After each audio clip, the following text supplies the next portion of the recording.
We thank God for his mighty grace, for he is mighty and he is glorious.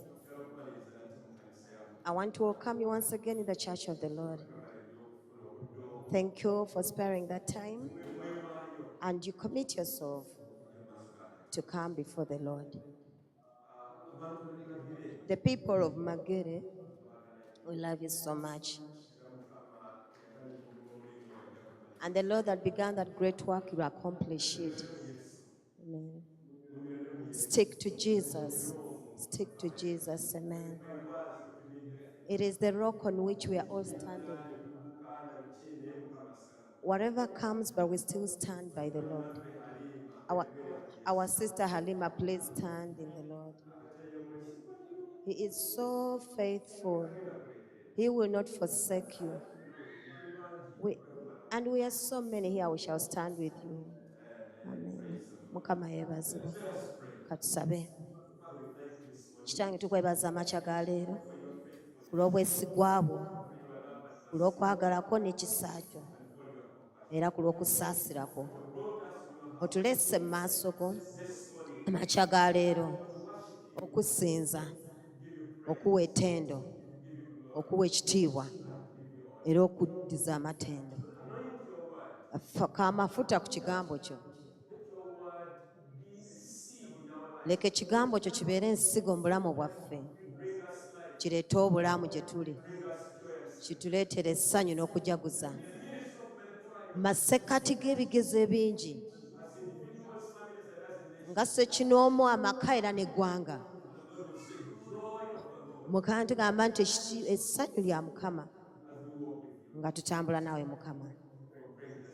Mu linnya erya Yesu tusabye. Amiina. Amiina. Nga tetunagenda mu kigambo kya Katonda, Baleevi 3:23, Baleevi 23. We tugenda okusoma ekigambo kyaffe olwaleero. We want to remind us about the campaign we are preparing October the 26th. Njagala kujjukiza ku kampeni yaffe ey'Okutoba nga how many of us are prepared for that day? bameka ku ffe abeeteesetese That will be the last Sunday of this month. Sande esembayo omwezi guno. Please prepare every money you have that will be able to pay for a bank loan. Teekateeka buli sente gy'ofunako tusobole okusasula looni yaffe. There is nothing little or nothing too big to be tewali received. kitono oba kinene nnyo. So we encourage you to be able to prepare and be part of this great time. Tukubiriza osobole okweteekateekera akaseera ako. Praise the Lord Jesus. Mukama waffe Yesu yeebazibwe. Let me ask the media team to play us that beautiful clip about this day. Leka media etulageko ku bufaananyi obw'olunaku olwo. We're going to play it all the way through this season until the day of our campaign. Tubulaga mu bbanga lino lyonna paka kampeni yaffe lw'eneetuuka. Okay, media.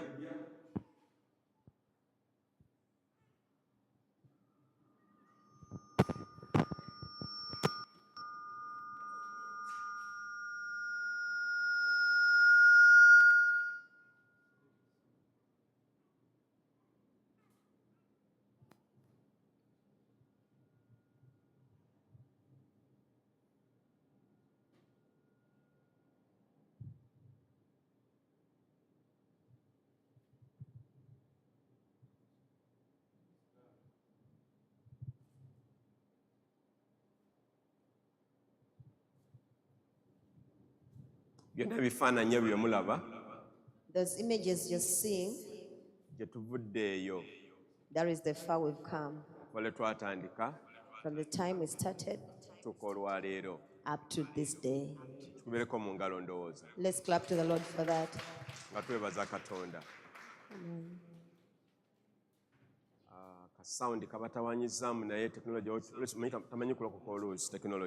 There's a problem with the sound, but I don't know. Okay.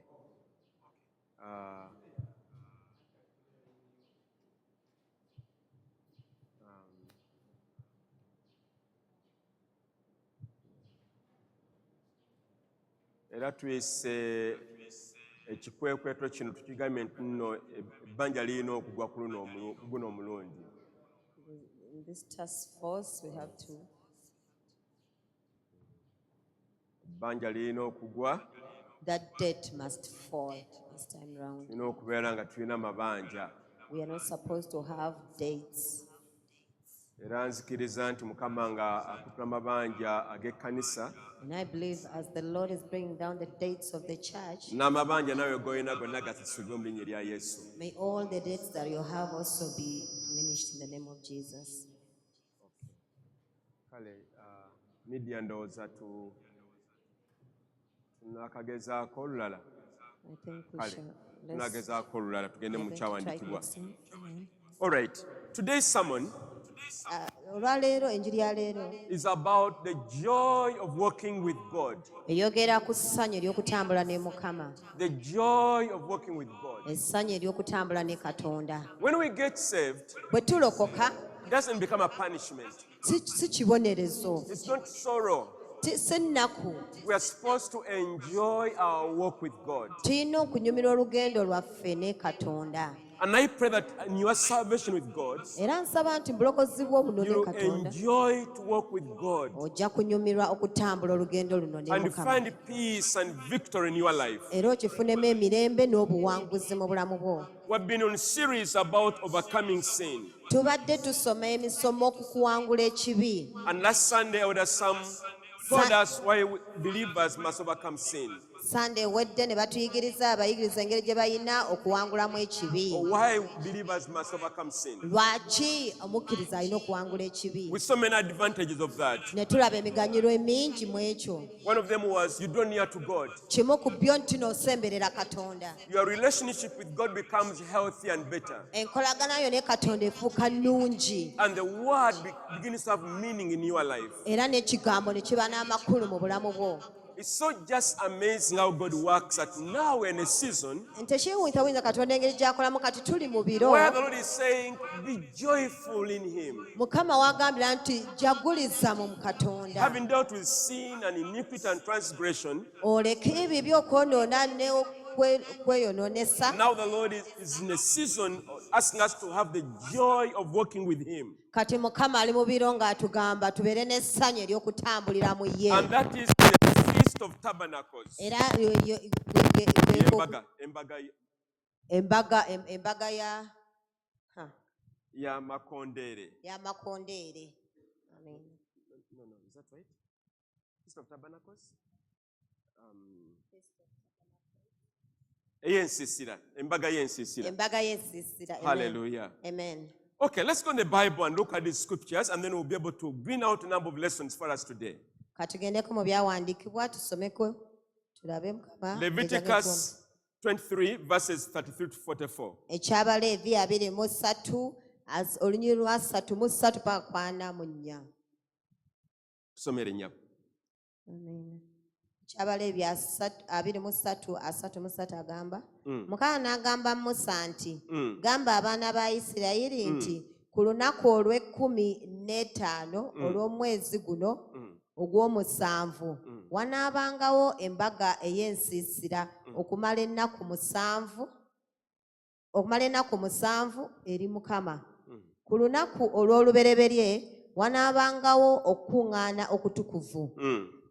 Temukolanga mulimu gwonna ogw'emikono.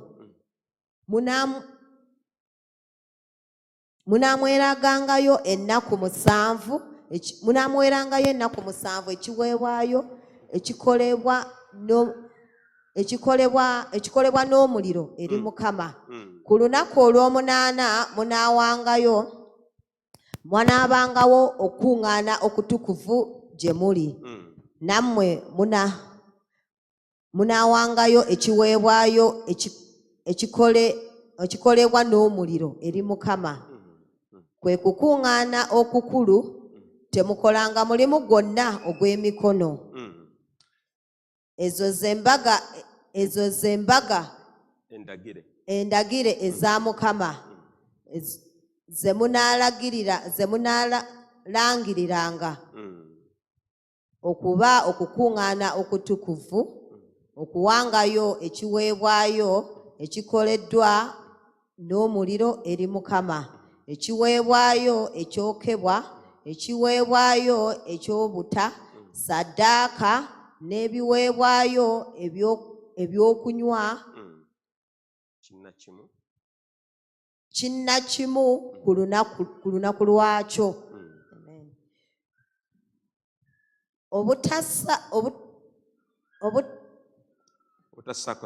Obutassaako sabbiiti ya Mukama n'ebirabo byammwe n'obweyamu bwammwe bwonna n'ebyo byonna bye muwaayo ku bwammwe bye muwa Mukama. Naye ku lunaku olw'15 olw'omwezi ogw'omusanvu bwe munaamalanga okukungula ebibala by'ensi, muneekuumiranga mu mbaga ya Mukama ennaku 7. Ku lunaku olw'olubereberye wanaabangayo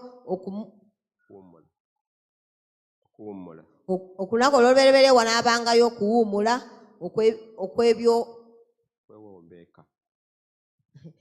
n'okwewombeeka, ne ku lunaku olw'omunaana wanaabangayo okuwummula n'okwewombeeka. Era ku lunaku olw'olubereberye muneetwaliranga ebibala eby'emiti emirungi, amatabi ag'ekikindu n'amatabi ag'emiti egy'emiziivu n'emiti egy'okumigga. Era munaasanyukiranga ennaku 7 mu maaso ga Mukama Katonda wammwe. Era munaagyekuumiranga okuba embaga eya Katonda ennaku 7 buli mwaka. Era lyeteeka eritaliggwaawo mu mirembe gyammwe. Munaagyekuumirangamu mu mwezi ogw'omusanvu. Munaamalanga ennaku 7 mu nsiisira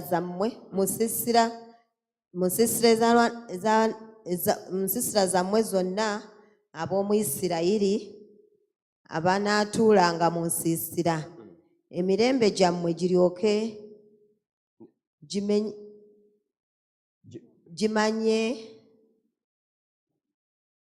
gimanye nga natuusa abaana ba Isirayiri mu nsiisira bwe nabaggya mu nsi ey'e Misiri.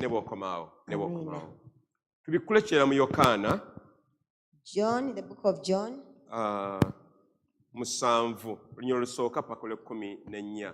The book of John, chapter 7 and verses 14.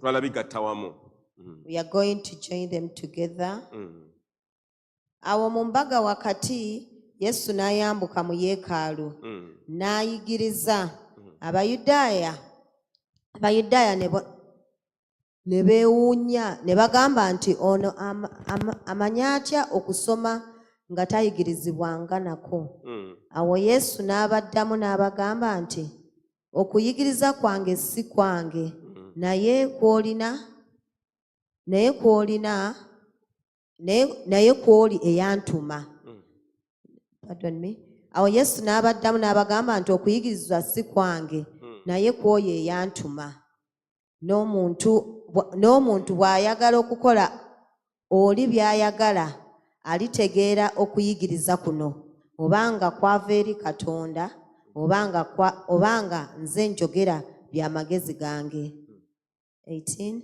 Ayogera eby'amagezi ge anoonya ekitiibwa kye ye, naye anoonya ekitiibwa ky'oyo eyamutuma, oyo wa mazima, so obutali butuukirivu tebuli mu ye. Musa teyabawa amateeka, so mu mmwe tewali eyakwata amateeka. Ndowooza twabuzeemu Yokaana, twagambye Yokaana essula y'omusanvu olunyolo olusooka paka olw'14. Olusooka, the first verse. Oluvannyuma lw'ebyo Yesu n'atambula mu Ggaliraaya, kubanga teyayagala kutambulira mu Buyudaaya, kubanga Abayudaaya baali basala amagezi okumutta. Naye embaga y'Abayudaaya yali eneetera okutuuka, ye ey'ensinsira. ne yeesiisira. Awo baganda be ne bamugamba nti, "Vva wano ogende e Buyudaaya, abayigirizwa bo nabo balabe emirimu gyo gy'okola, kubanga tewali akolera kigambo mu kyama, wabula nga naye yennyini ayagala amanyike mu lwatu. Bw'atyo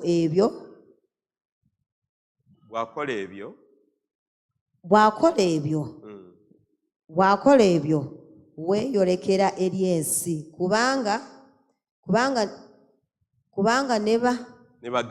ne baganda be tebamukkiriza."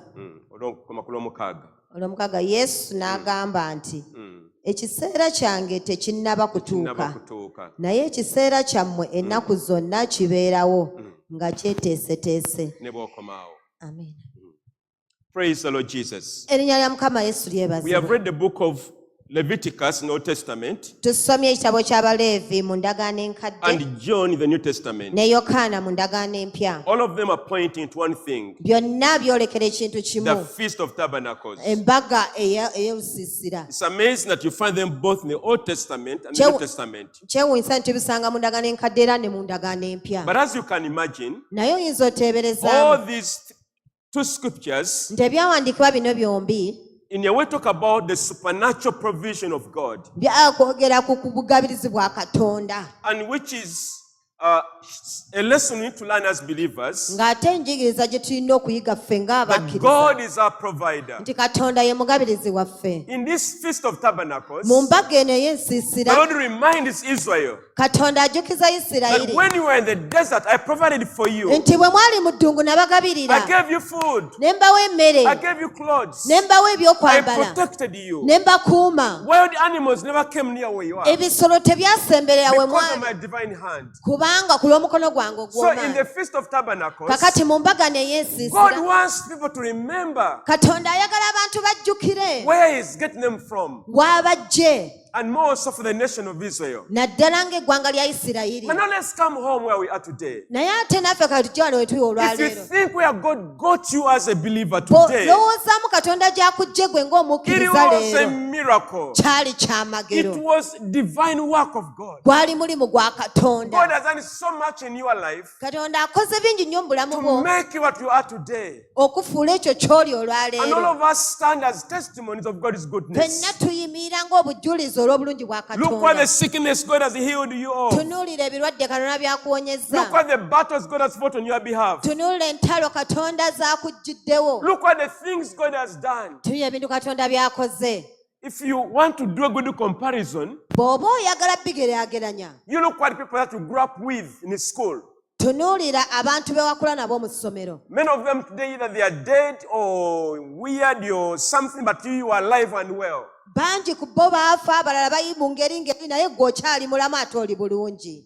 My wife had a meeting some weeks ago. Mukyala wange yalinaku miitingi wiiki eziweddeko emabega awo. But then she came back. She's in the house. Yakomawo ate waali Now the house is warm. waali ennyumba kati ebuguma. So she was in this meeting. Kakati yalina miitingi eno, And then when she introduced her names as Catherine Sebuguzi, ne yeeyanjula n'ayanjula amaanyi ge bw'atyo nti one of the Catherine big Sebuguzi. officers knew my name and like, are you the wife of Sebuguzi, my OB?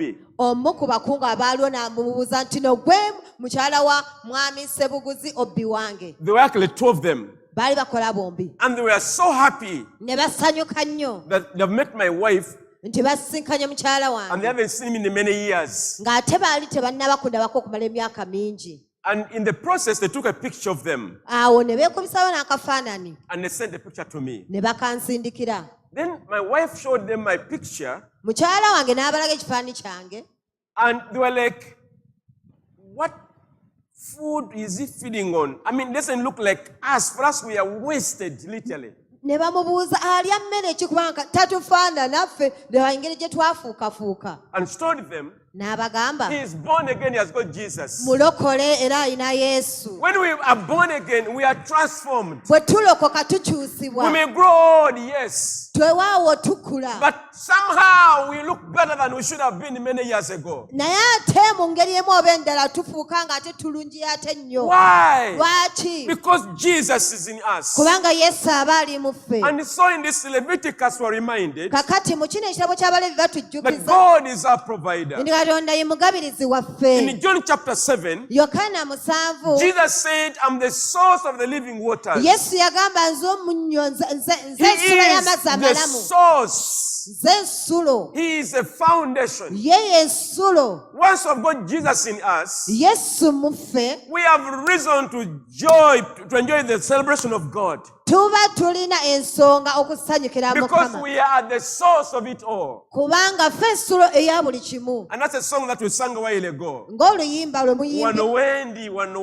wendi, wano. Weya, I mean, Lord. Mukama yaine entunnunsi zonna. It Praise is the the Lord Lord. that has all those pulses. Amen. So this Feast of Tabernacles Kakati embaga eno is ey'ensiisira. a special time in the Bible. No, pardon? It's a special time in the Bible Kintu kya njawulo mu Bayibuli. where God wanted people to gather together Katonda wayagala abantu okukuŋŋaana to awamu. celebrate His goodness, Okujaguza obulungi bwe. to be joyful, Okusanyuka. to remember where God has gotten them from, Okujjukira Katonda w'abajje. and remember that God is their source. Era n'okujjukira Katonda y'ensulo yaabwe. Let me tell you, Kambagambe kino. God desires Katonda that every ayagala day we remember nti buli lunaku tube that nga He is tujjukira. our source, Tujjukire nti no that in yatugabirira. Him we can find anything and everything. Era mu ye tusobola okusanga kyonna kye twagala na buli kimu kye twagala. You want peace? Oyagala emirembe. Jesus. Yesu. Salvation? Obulokozi. Jesus. Yesu. Marriage? Obufumbo. Jesus. Buli mu Yesu. Car? Amamotoka. Jesus. Gali mu Yesu. He is our source. Ye bugabirizi You want to be bwaffe. healed of your sickness and Oyagala disease? okuwona ebirwadde. Jesus. Yesu. So this Feast of Tabernacles Kakati embaga eno ey'ensiisira reminds us etujjukiza of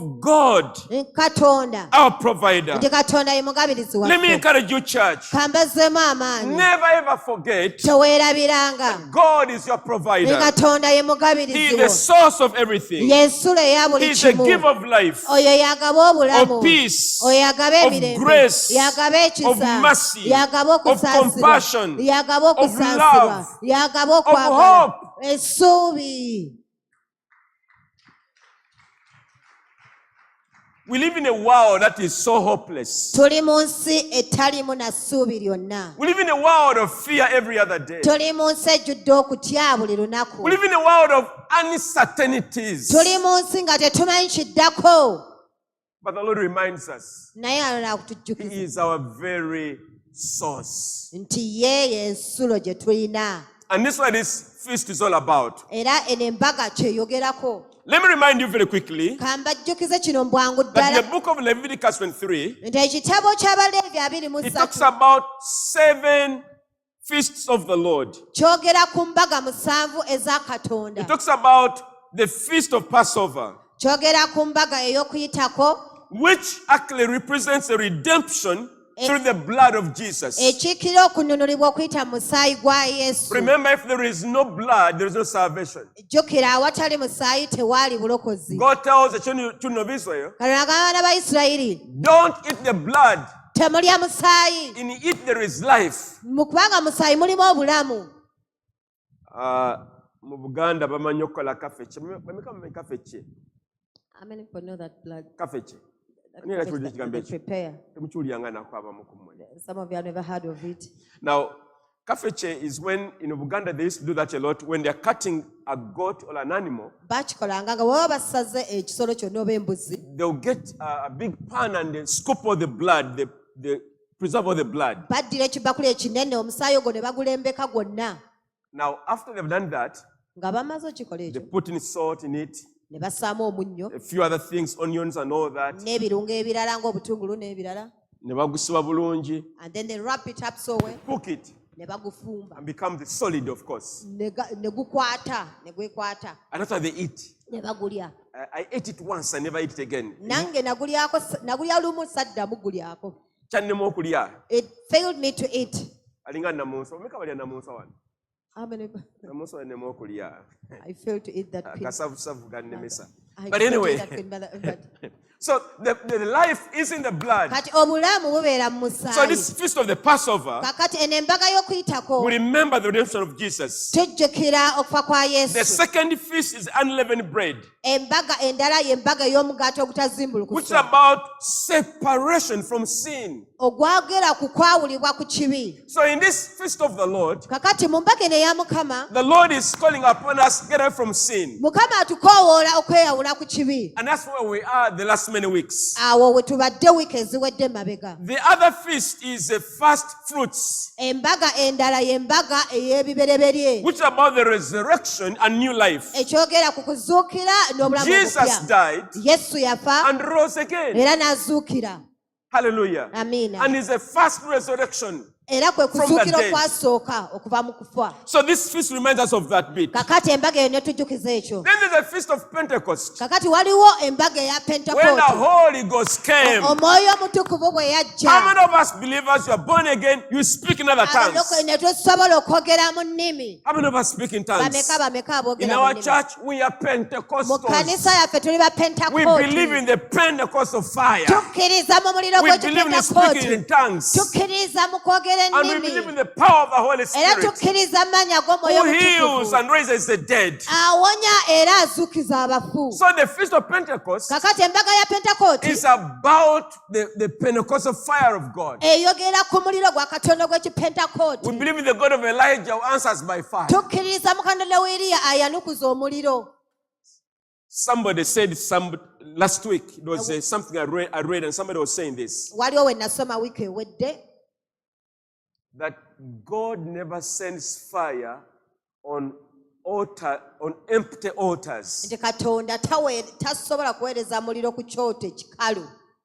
There must be people Wateekeddwa okubeerawo abantu on the altar, ku kyoto, and then the fire comes. omuliro ne gulyoka gukka. That means what? Kitegeeza When you don't pray in your home, in your family, bw'otasaba mu maka go mu or nyumba in yo your church, oba mu the kkanisa, fire will never come omuliro temuligulaba because you are absent. kubanga But once we are present, naye kasita abantu babeerawo, woo, the Holy Ghost fire will omuliro come. gw'omwoyo omutukuvu Praise the gukkirawo. Lord Jesus. Mukama waffe Yesu And the yeebazibwe. feast of trumpets, Era embaga ey'amakonde and that's where we are now in this season, awo kati we tuli mu biro bino talks about the spiritual alertness eyogera ku kuyitibwa okw'omwoyo and the okugolokosebwa joy of the Lord. n'essanyu erya Mukama. Praise the Lord. Mukama yeebazibwe. And the feast of atonement, Embaga eyo and then the feast of tabernacles. n'embaga Yes, ey'ensiisira. That's where we are now. Awo kati we tuli. Praise the Lord Jesus. Mukama waffe Yesu yeebazibwe. Now, can you imagine how the Old Testament Teebereza endagaano eno enkadde was pointing the New Testament, yali eyogera ku bintu ebiri mu ndagaano empya, not just for the Jewish people, si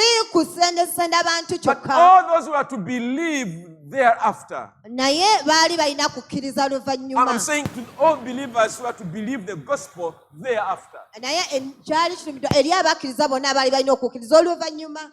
So this Feast of Tabernacles Kakati eno embaga is so relevant for all of us. etukolera ffenna. This particular year, Kati omwaka guno gwennyini as we read in the book of Leviticus, nga bwe kiri mu it kikyalo runs 7 days. mu nnaku It musanvu, runs 7 days. ekibeerawo ennaku musanvu. It began on Wednesday, October, our Independence Day. Kyatandika ku lwokusatu nga 9 ku independence. And it's going to run up this week on Thursday. Kati ekijja kugenda ddala ku lwokuna 7 wiiki eno, days. ennaku musanvu. In the nation of Israel Mu ggwanga lya Isirayiri and other believers around the world, n'abakkiriza abalala bonna mu even in Uganda, nsi ne mu Uganda, we are celebrating the Feast of Tabernacles. tuli mu kujaguza embaga ey'ensiisira. Why? Lwaki? God commanded it. Katonda yakiragira. There are many other things we celebrate. N'ekirala bye mujaguza ebyo God never commanded in Scripture. Katonda tabyogerangako mu byawandiikibwa. Let me talk about those things that we celebrated. God never mentioned in Scripture.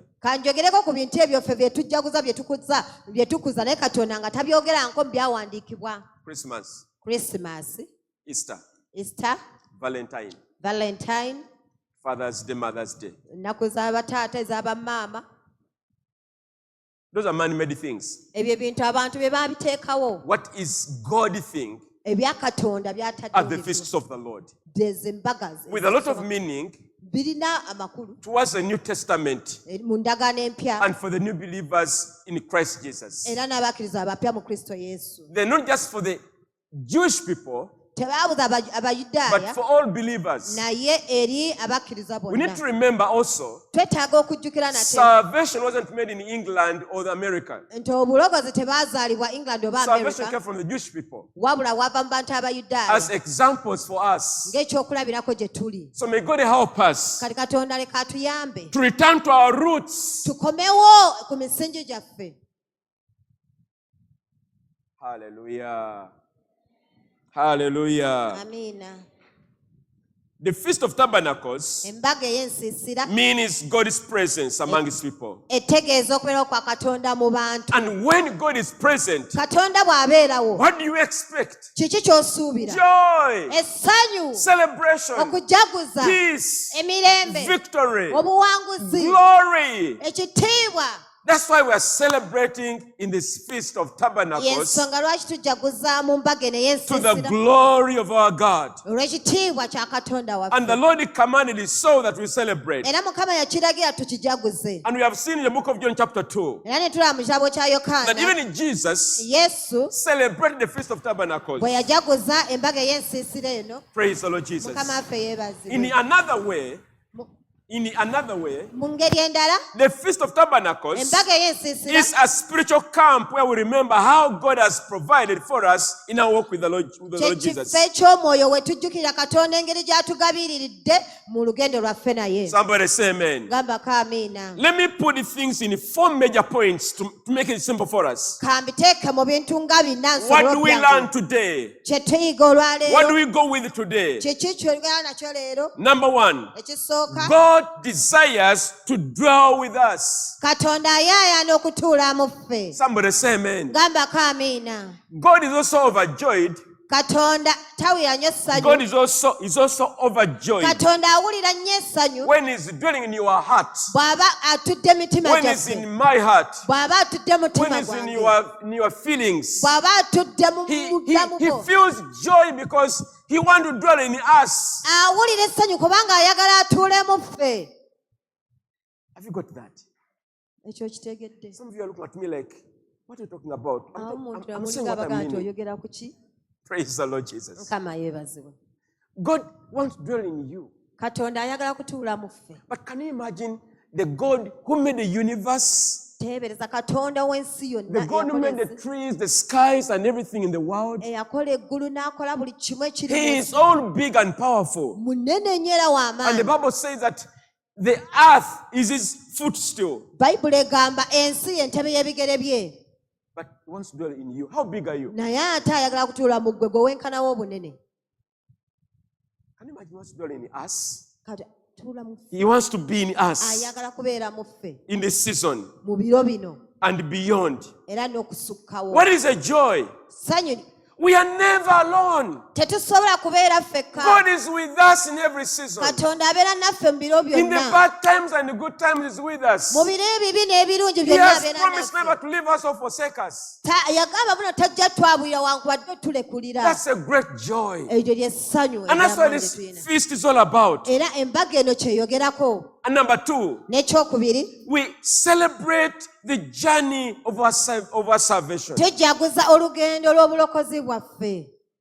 The further you have gone. Ewala gye tuvudde. You could be born again 2 days or 5 days or 1 month. Oyinza okuba walokoka lunaku lumu, bbiri oba mwezi It gumu. doesn't matter. Si nsonga. Celebrate the journey so far. Jaguza olugendo lwe waakatambulako. Can you imagine you're born again? Teebereza gw'oli mulokole. Jesus is in you Yesu ali mu ggwe. and you're going to heaven Ate ogenda mu ggulu. and the Holy Ghost is also in you. Omwoyo omutukuvu naye atudde mu We ggwe. have reason to celebrate. Tulina kujaguliza ekyo. Yes. Amiina. Yes. Amen. Celebrate the journey of your salvation. Jaguza olugendo Many of us lw'obulokozi. are still battling with many things in our walk with Jesus. Bangi ku ffe tukyalwanagana n'ebintu bingi nnyo mu lugendo luno ne Maybe Yesu. lying is a problem. Oba oli awo okulimba kye kizibu Maybe kyo. prayer is a problem. You don't know Oba how to pray. okusaba obutasaba kye kizibu kyo. Maybe you are just lazy. Oba oli munafu bunafu. Lazy. Obunafu. They say we clap our hands. Bagamba kuba engalo ozinze.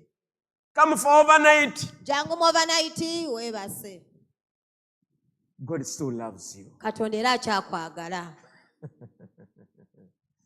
Some of you have missed it. Come, we serve the Lord in church. Jangu oweereze Mukama.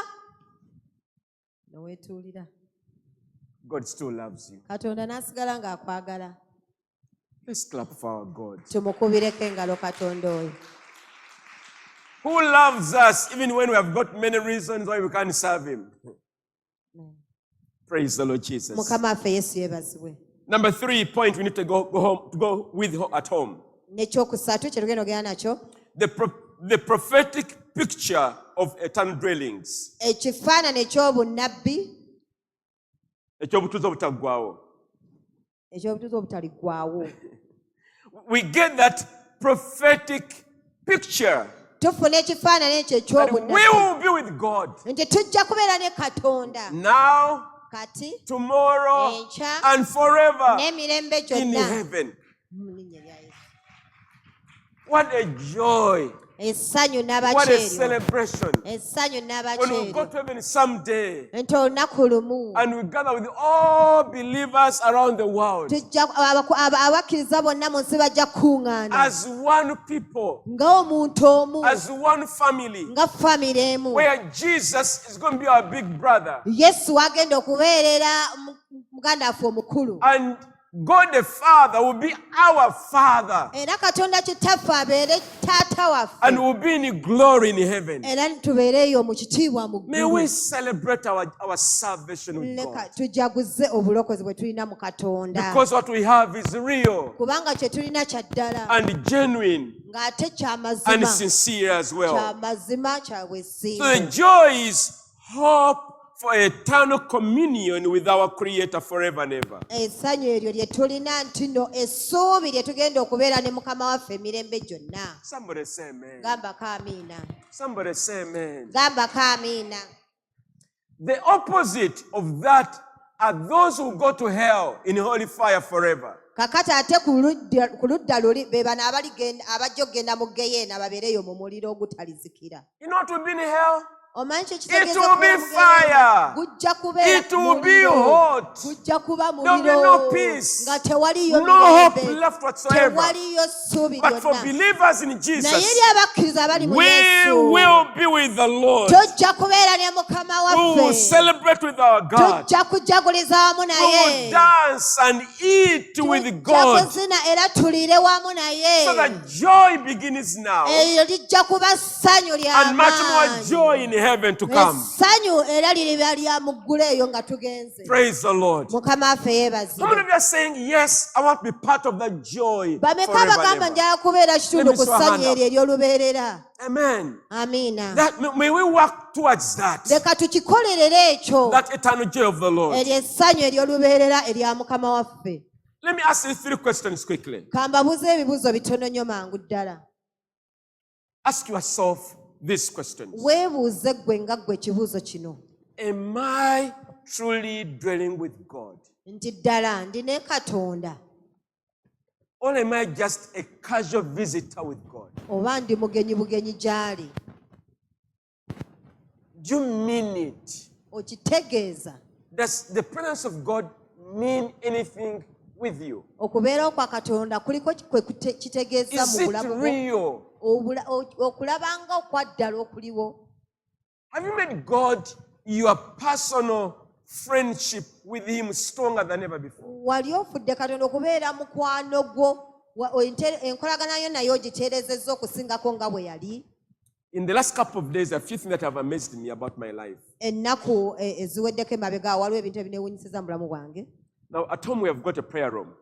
Nagenda mu prayer room, tulina prayer room ewaka, ekisenge mwe tusabira. So last week, I wanted to go to the prayer room. I go there every morning, of course, every morning. Kati bwe oba agendayo eyo. But for some reason, this time, Naye ku mulundi guno gwokka I was like, let me just pull my pajama and go to the prayer room. ne ŋŋamba kanyambale ebintu yange nnyingire mu kusaba mu room ey'okusabiramu. Within me, I began to feel very uncomfortable. Ne mpulira nga sina mirembe. How can you appear before God in a pajama? Ogenda otya mu maaso ga Mukama mu In ngoye a ze prayer weebakiramu? room? Mu prayer room ekisenge mw'osabira. I repented of my sins. nenenenya ebibi byange. Why?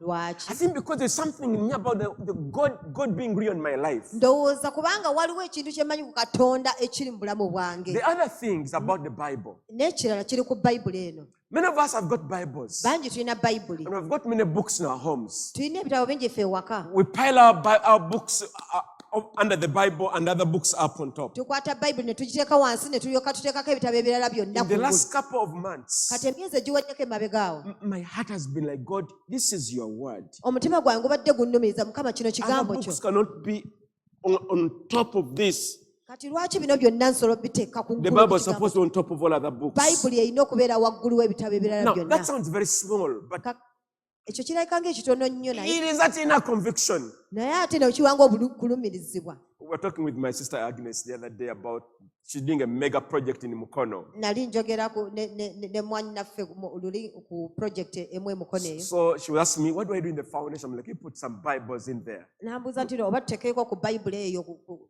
She project. told me my mother was Muslim. N'agamba kitange yali musiraamu And the rule was you didn't touch the Quran. era etteeka nga litugamba temukwatanga ku Quran eyo. So she like, my conscience is not clear.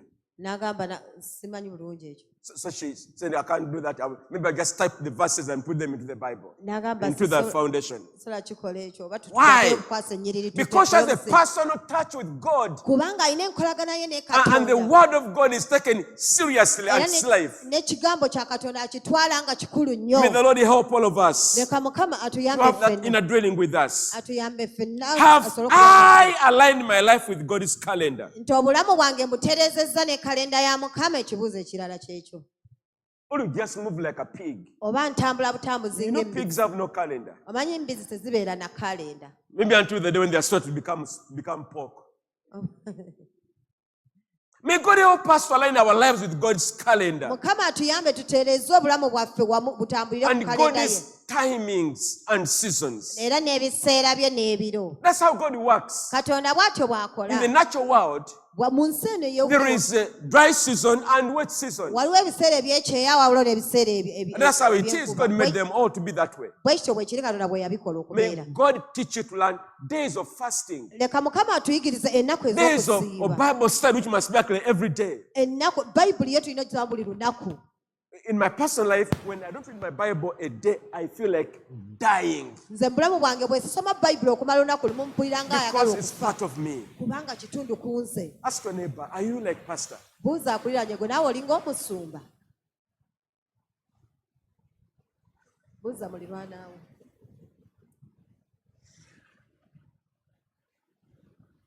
As we finish, Nga tumaliriza this Feast of Tabernacles eno embaga ey'ensiisira is not just a Jewish tradition. si kalombolombo It k'Abayudaaya is a kyokka. divine appointment for all God's people. Wabula kintu kya bwakatonda eri abantu ba Katonda bonna. If Jesus celebrated it, Yesu bw'aba yakijaguza. so we should, Naffe bwe tulina okukola to our advantage, tusobole to otuyamba. enjoy the benefits therein, Tusobole okunyumirwa emiganyulo to enjoy egikirimu. the peace of God, Okunyumirwa emirembe gya and the Katonda. joy of God, Era n'essanyu lya and the Katonda. celebration of God. Era n'okujaguza. And after all, Era we'll be able oluvannyuma to do it when Jesus comes. We'll celebrate the Feast of Tabernacles. Tusobole okikola nga tuzze okujaguza obujaguzi embaga eyo. Some saying, may we enjoy this feast, 7 days of celebration. Ngambe leka Mukama atuyambe tujaguze Let God tunyumirwe fight eno for you. embaga. Let God fight for you Leka Mukama akulwanire and bring you joy. era akuleetera essanyu. Whether being tears, Awabadde amaziga. let the Lord bring tears of joy. Leka Mukama aleete amaziga nga ga Where there ssanyu. was worry, Awabadde let okweraliikirira. there be confirmations. Leka wabeerewo okukakasa. Where there were gaps, Awabadde ebituli. let the Lord fill them up with the grace and miracles. Mukama leka abijjuze n'ekisa Where there was n'ebyamagero. no hope, Awatabadde essuubi. let there be hope. Leka wabeerewo essuubi. Where there was no agenda whatsoever, Awatabadde mulamwa gwonna. let God do an agenda for your life, Leka Mukama aleetewo omulamwa mu that bulamu you bwo. will celebrate your life Osobole okujaguza and omulimu enjoy gw'obulamu your bwo. salvation. Onyumirwe obulokozi. Let us pray together. Tusabireko wamu. Let us pray together. Tusabe. Heavenly Father, Kitaffe we ow'omu want to thank you. tukwebaza. You're a God of time. Oli Katonda You're a ew'ebiseera. God of Oli seasons. Katonda ew'ebiro. You are the God who knows all things. Oli Katonda amanyi ebintu byonna. And in your divine way, Era mu ngeri you ey'obwakatonda gave us the Feast of Tabernacles n'otuwa embaga as a ey'ensiisira season of celebration, mu ebiro as a eby'okujjaguza, season of joy. ebiro I eby'essanyu. bring your people in this service today, Netta abantu abali mu saavisi eno even those leero online, oh God, mu layini who are eyo going yenna Mukama, through different challenges and troubles and temptations, oh God. abayita mu kunyigirizibwa mu bisoomooza n'okugezesebwa Give them Mukama. victory, Lord Jesus. Bawe obuwanguzi ayi Mukama. Give them your grace, oh Father, Bawe ekisa ayi that they Kitaffe. will celebrate your goodness, oh Basobole God, okujjaguza obulungi bw'Omukama. because that is part of your agenda for the believers, Kubanga kyekyo ekigendererwa ky'olina eri that abakkiriza. there will be joy, Nti basobole okuba that there will n'essanyu. be celebration, Basobole okujjaguza. whether it be in tears, Abadde amaziga. whether it be in worry. Abadde okweraliikirira. Turn the things around, oh Jesus, Kyusa ebintu ayi that your Mukama. people will celebrate Abantu basobole with your okujjaguza goodness. olw'obulungi bwo. I pray for that woman and that man today Nsabidde omukyalo oyo era omwami who came today with worry and burdens in their hearts. Lord. eyazze nga yeeraliikidde ng'alina emigugu mu mutima Lord, gwe. answer them. Mukama baanukule. Answer them, Lord. our God. Baanukule Mukama. Answer them, Lord Jesus. Baanukule ayi Yesu. That your servants will see answers to prayer. Abaweereza abo balyoke balabe okuddibwamu era essaala zaabwe. Because you answer prayer. Kubanga oyanukula essaala. Because you want us to see the joy of the Lord. Kubanga oyagala tulabe essanyu lyo. Father, we thank you. Mukama tukwebaza. We give you glory. Tukuwe ekitiibwa. We give you honor. Tukuwe Let etteeka. us give God a round of applause. Tumukubire engalo ez'ettendo Mukama.